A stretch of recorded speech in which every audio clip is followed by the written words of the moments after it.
Hello and welcome to Stitches and Slapdashery Slowvember Day 24. Did you notice I got the day wrong yesterday? I said 22 when I meant 23. And I thought, I am not going back in to edit for that tiny little thing and then re-uploading everything again. Anyway, let's see what the card is for today. Take a walk in nature, collect twigs, pine cones, leaves, and press the leaves. I've done this a few times this fall. But today we went to have a cup of tea, and then we went for a walk in the little wetland and along the lakeside in town. So I got some footage of that, and I'll show you it a bit later. So I'll show you a couple of things today. I did collect some leaves, but I'm not going to press them because I have an idea for one that doesn't involve pressing it first. And when I was at the tea shop, I made a little progress on my slow stitching. Not as much as I would have liked because I had a heck of a time trying to thread my needle. And so by the time I got stitching, I was halfway through my cup of tea. These are the leaves I picked up today. I just love the look of this bundle of leaves. Look at the beautiful shades in there. Brown and yellow and pink and orange. Amazing. And there were some that were this shape, and I don't know exactly what this tree is, but it doesn't look like a maple tree, does it? It looks like it's something else. One of the things doing Slowvember has shown me is that it's good to take your time and observe more, because a lot of the times I might be enjoying kicking through the fall leaves, but not really stopping to admire these beautiful leaves. Now, as I go through them, I'm going to just see if any of them has a nice vein pattern sticking out of the back, particularly raised pattern.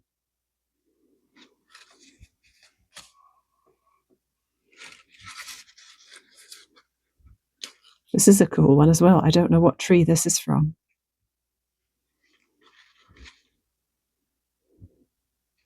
Some of them still have raindrops on them. It wasn't that wet. There was only a few spits and spots. And we were well dressed up for the weather, so it was a nice walk.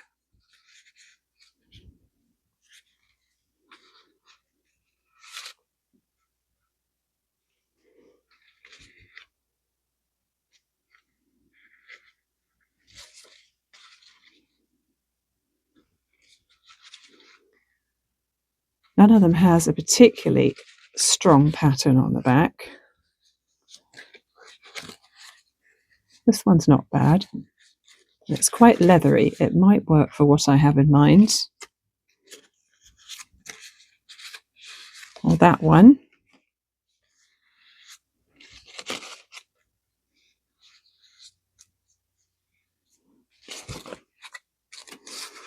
This is huge. I think it's going to be a maple leaf. So what I'm going to do, I'm just going to grab my hobby mat. This hobby mat is so beat up. It's not flat anymore, and it's covered in bits of hot glue on that side. So we're going to use the side which, even though it's a bit wavy, is at least smooth.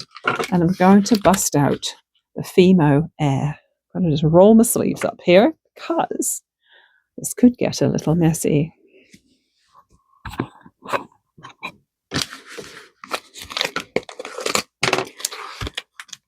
This activity isn't on my cards because it's something I just thought of later on. So I've been trying to figure out a way to work it in. I'm just going to go all the way in here. This air drying clay is great.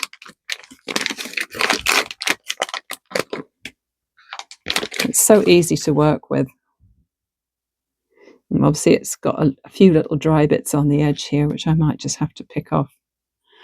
Now, I guess I won't be able to finish this project today because it will need to dry overnight maybe, or maybe even longer.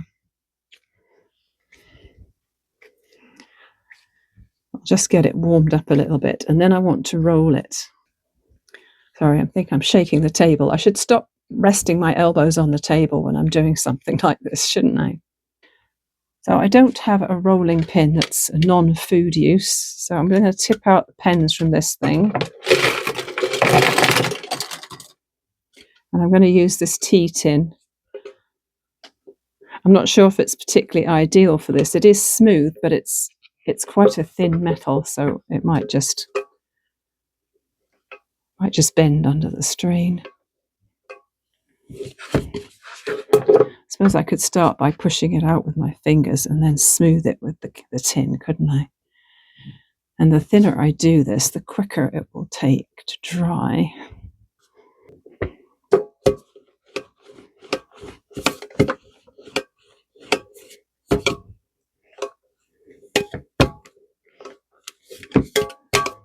Oh, look at that. I thought it was going to be too weak and I just caved it right in.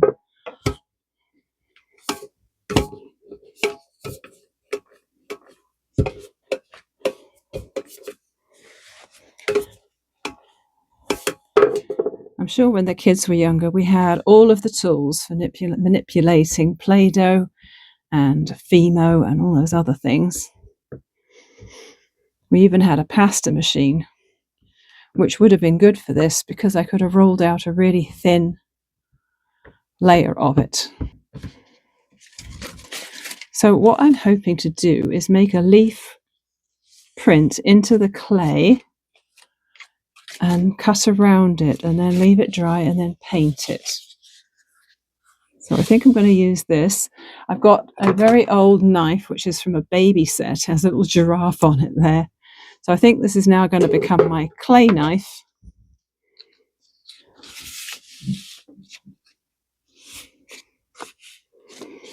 I think it needs to be a smidge bigger.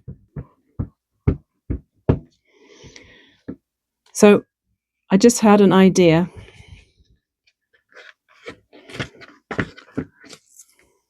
Just make sure it's not sticking too much to that. Okay. I just had an idea. This is going to be, because this is a joint effort between me and the leaf, I'm going to leave my fingerprints in there.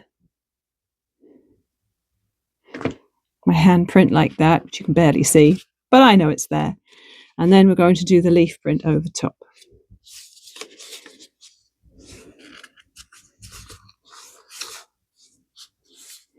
I'm hoping the veins are going to show a pattern.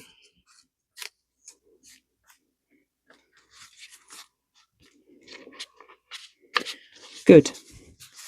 So now what I need to do is cut around, and I'm just wondering, do I cut around close to the leaf or do I make it a neat shape? I think I want it leaf shape. Well, let's see if I can do that without it looking terrible. Just do it roughly to start.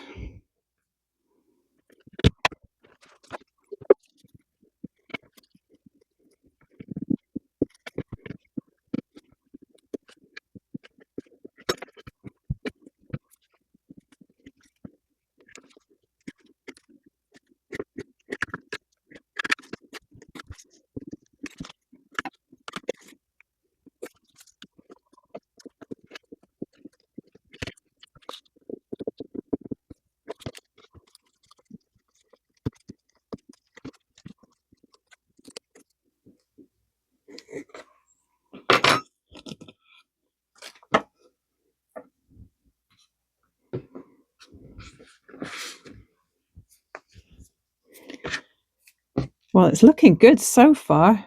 I do need to tidy up my edges though. I still have a blob left for another project. Awesome. I think I'm just going to smooth that edge out. We don't want it too fragile on the edges, do we?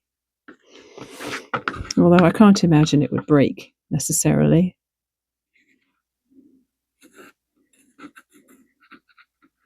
I feel like the stuff's going to be quite sturdy when it's done, when it's dry, painted.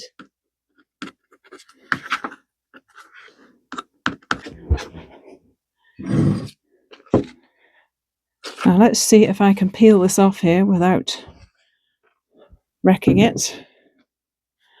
Ha ha ha ha. There's the trick.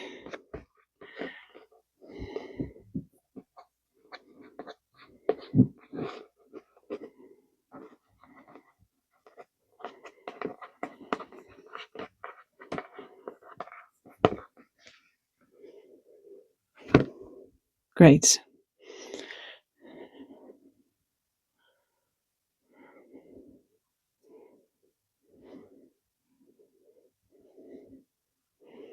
Let's smooth some of these bits out.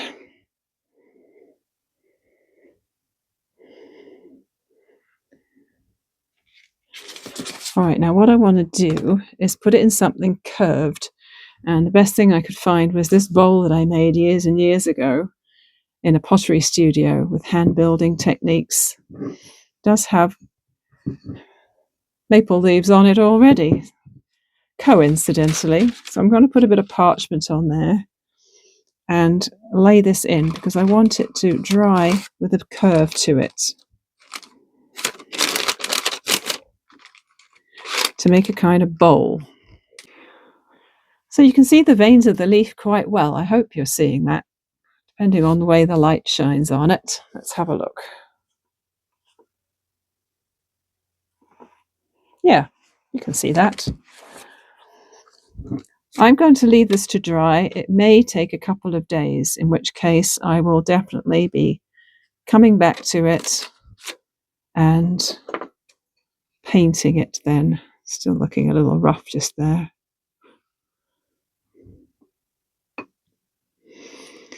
I don't know if you can sand air drying clay, but it may look like it needs it by the time it's dried. I don't know. So we're going to put that aside for now. And this leaf will forever be immortalized in clay. As for the rest of the leaves, I think they're going to get hung up with my itty bitty clothespins on my itty bitty washing line behind me.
Yes, my hands still have clay on them. I think it'll be okay.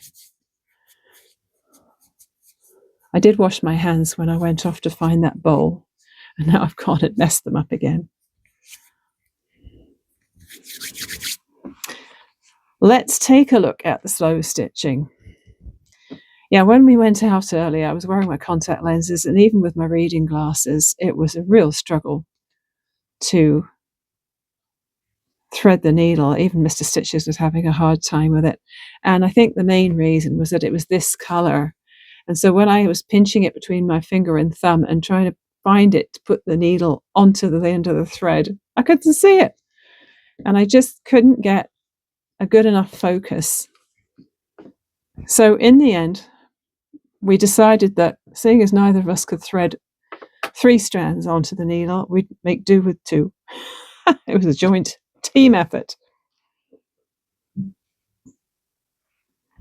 So now these little guys have satin stitch noses with 2 strands of that peachy colour.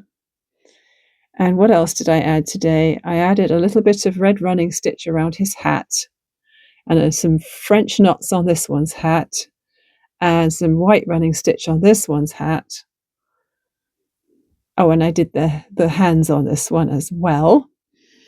And then I've added in a little bit more teal in a couple of places and a little bit more white. I'm in the middle of a strand of teal right here. The needle's on the back. So I think I can fit a little bit more stitching in on this. I want to make sure it's as pretty as it can possibly be. And then I can pin it like this and then blanket stitch it all together down here. Like so. And then figure out how I'm going to finish it all off.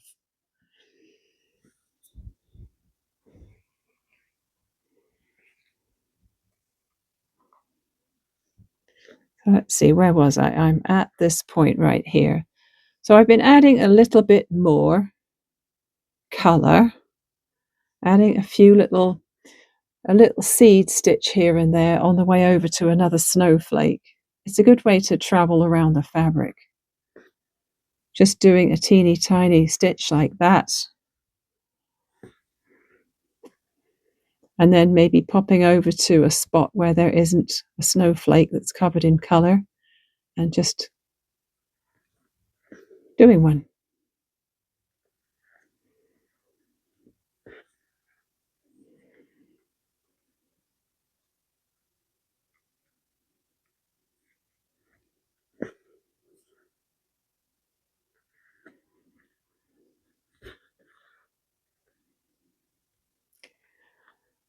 Today we've got soup and bread for dinner.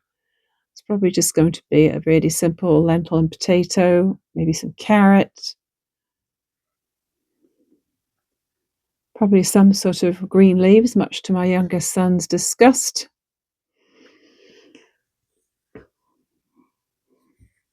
And to go with it, I am making focaccia. Now we are on a bit of an oil-free thing right now. And I know focaccia, normally, when I make it, it usually has a nice dollop of olive oil in the dough, and it also gets brushed with olive oil before it gets baked. And it's very delicious and soft. It has herbs in it. Normally, I just put basil in it. The herbs are quite simple, usually. But what I did today is I have put oregano, basil, sage and thyme into the dough. And rather than using oil, I have put in half water, half soy milk, just to make it a bit richer. And a little bit of garlic powder. And I may put some fresh garlic on the top along with some more basil. And I'll brush it with soy milk before it goes in the oven. So it's currently rising. And that is going to be ready to shape pretty soon. I like the idea of spreading the colours all the way across so they're not just concentrated in one area. So let's see if there's a snowflake that needs some blue here or some teal. I think this one right here. Ouch. And I like how focaccia is quicker to make than my regular bread, because normally I will make the dough, I'll rise it the first time, shape it into loaf tins, rise it the second time, and then bake it. But with focaccia, you can speed up the process a little bit. You can rise it once, and then you shape it, and it's almost like a thick, flattish, round pizza. And it goes onto a baking sheet rather than in a tin, so it cooks faster. So what I usually do is I shape it and put the discs onto a baking sheet, turn on the oven, and then in the time it takes for the oven to heat up to about, I can't remember what I normally bake it at. I'm going to have to check what I usually do it at. But while the oven is heating, it gets a little more time to rise a second time, and then it goes in for like 20 minutes, 25 minutes. And so it's quite a bit quicker than my regular recipe.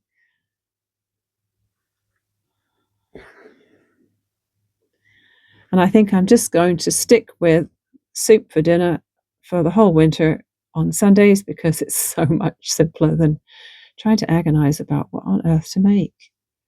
In addition to the scroll and this little tree, I think my friend is going to have to get maybe a little bit of chocolate or something. I think that would be really nice.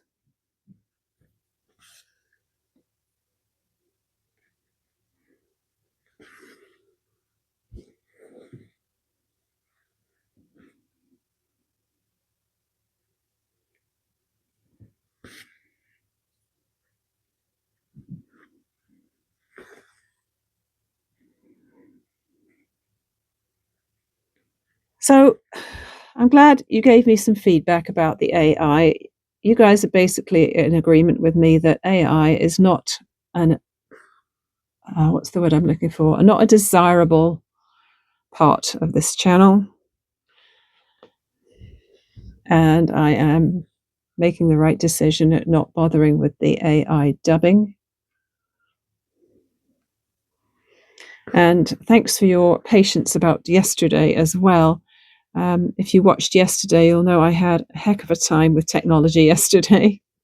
And I had to do an emergency edit on my phone app of a long form video, which I used to do when I first started this channel. I used to do it on the phone all the time. But for probably at least a year, I've been doing it on my laptop, and it's so much easier. But for some reason, the software I was using had a little hissy fit yesterday, wouldn't let me in. So we had to make alternative plans. So I know that the part of yesterday's video where I was talking to facing the camera, or using the front camera, was not the right proportion. But I think I've solved that one, because what I've now done is I've changed the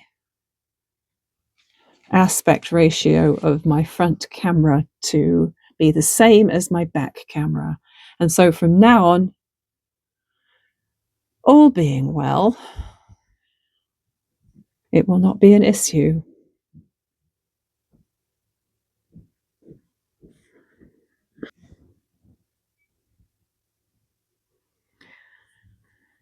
I think I'm going to finish up my stitching here, and then the next time I pick this up, I'm going to think about embellishments. I was thinking about a little gold bell to go on top of the one that the gnome has on his little hat there. I don't know if I'm going to do buttons, but I might do something shiny. The bell is gold, so maybe some other gold elements if I can find something suitable. to go on there.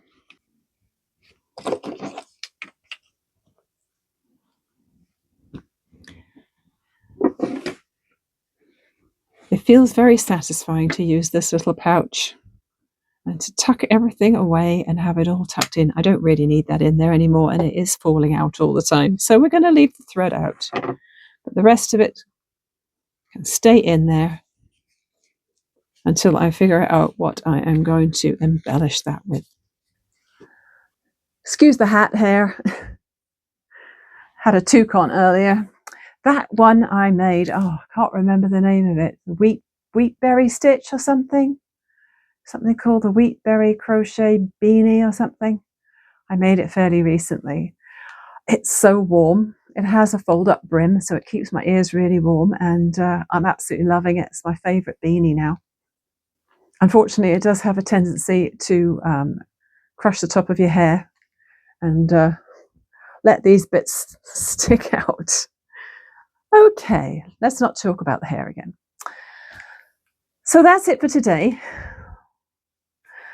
I hope you had fun with me. I'm looking forward to seeing how this leaf bowl turns out. But we're going to have to wait a while to get the finished result on that. And same with the slow stitching. It's going to be probably another day or two until I have that finished. Yeah, so not sure what tomorrow holds. I do have a shift tomorrow, but I don't start until 3. So that gives me plenty of time to get my workout done, to make something fun and record it for you guys. So I'll see you then. Bye for now.